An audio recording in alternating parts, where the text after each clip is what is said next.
कढीपत्ता हा आपल्या केसांपासून तर पायाच्या नखापर्यंत किती फायदेशीर आहे आपल्या सर्वांनाच माहिती आहे. तरी पण आपण फोडणीत टाकलेला कढीपत्ता जेवण करताना सगळ्यात आधी काढून ठेवत असतो.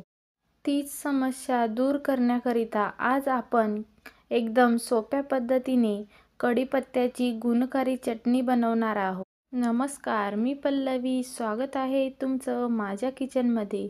चला तर लगेच रेसिपीला सुरुवात करूया. इथे सर्वप्रथम आपल्याला भरपूर कढीपत्ता लागणार आहे. इथे मी कढीपत्ता स्वच्छ धुवून घेतलेला आहे. कढीपत्ता घेताना आपल्याला सगळी पानं बघून घ्यायची आहे, म्हणजे जर काय एखादं पान किडकं खराब असेल तर तो बाजूला काढायचा आहे.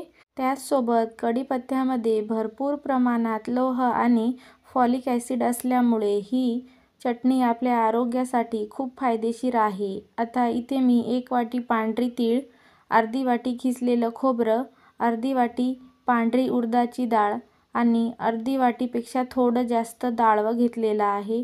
2 चम्मच जिरा, 10-12 लसणाच्या पाकळ्या आणि अर्धी वाटी शेंगदाणे घेतलेले आहे. असं कढीपत्ता खाल्लं जात नाही, त्यामुळे कढीपत्त्याची चटणी बघणार आहोत. कढीपत्त्यामध्ये भरपूर प्रमाणात हिमोग्लोबिन आणि त्याचसोबत शरीरातील साखरेचे प्रमाण नियंत्रित करण्यास मदत होते. त्याचसोबत कढीपत्त्यामध्ये व्हिटॅमिन ए, व्हिटॅमिन सी सुद्धा भरपूर प्रमाणात आहे. आता आपण पुढची तयारी करून घेऊ. गॅसवर इथे मी एक कढई ठेवलेली आहे.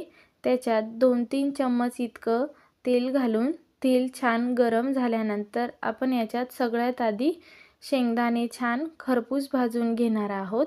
शेंगदाणे सुद्धा आपल्या शरीरासाठी खूप फायदेशीर असतात. आपल्या हाडांसाठी, पोटांच्या समस्यासाठी खूप चांगलं असतं. आपण याच्यात आता डाळवं सुद्धा याच्यासोबतच भाजून घेणार आहोत. डाळवं आधीच भाजलेलं असतं, डाळवं जास्त भाजण्याची गरज नाही. आता त्याच्यानंतर आपण याच्यात तीळसुद्धा भाजून घेणार आहोत. तीळसुद्धा भाजायला जास्त वेळ लागत नाही, पटकन भाजली जाते. आता हे सगळं साहित्य छान भाजून झाल्यानंतर आपण याच्यात जिरा आणि लसूणसुद्धा सोबतच भाजून घेणार आहोत. हे सुद्धा छान परतून झाल्यानंतर एका प्लेटमध्ये काढून घेऊया. हे सगळं काढून झाल्यानंतर परत एकदा कढईमध्ये 1 चम्मच इतकं तेल छान गरम झाल्यानंतर उडदाची डाळ घालून घेऊया. आता ही डाळ मी धुवून घेतलेली नाही, एका सुती कापडाने छान पुसून घेतलेली आहे, कारण याच्यात जे कीटकनाशक वगैरे वापरले असतील ते निघून जातील. आता डाळ पण छान भाजून झाल्यानंतर आपल्याला खोबरा, तेल वगैरे काही न घालता भाजायचं आहे, कारण खोबऱ्याचं तेल आपोआप सुटला जातो, त्याच्यामुळे हे आपल्याला कोरडंच भाजायचं आहे.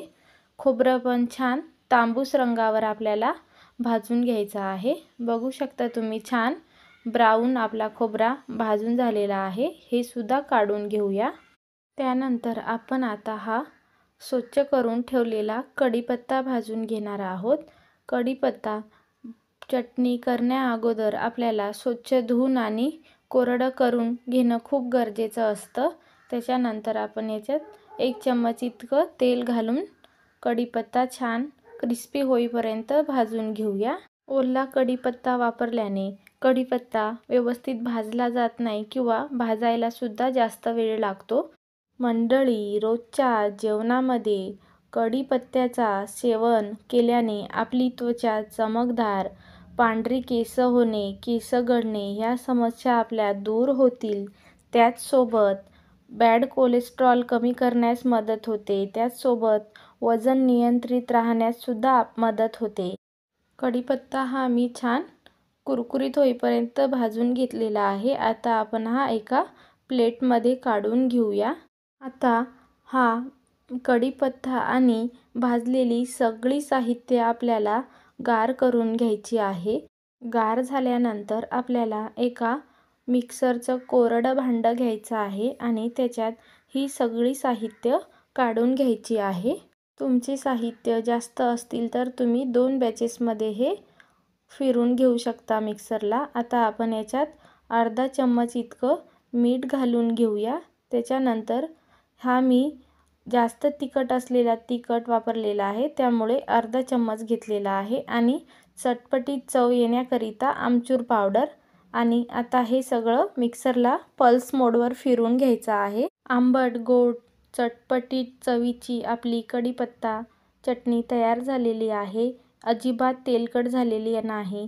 छान मोकळी सुटसुटीत आपली चटणी तयार झालेली आहे. आता एका ताटात काढून आपण हे गार करून घ्यायचं आहे. आणि त्याच्यानंतरच आपल्याला एखाद्या काचेच्या भरणीत किंवा तुमच्याकडे जे अवेलेबल असेल त्याच्यात तुम्ही हवाबंद डब्यात भरून ठेवू शकता. इथे मी प्लॅस्टिकची भरणी वापरलेली आहे. स्वच्छ धुवून आणि कोरडी करून घ्यायची आहे. पाणी अजिबात लागायला नको. पाणी लागल्याने आपली चटणी लवकर खराब होते, त्याची काळजी घेणे गरजेचे असते.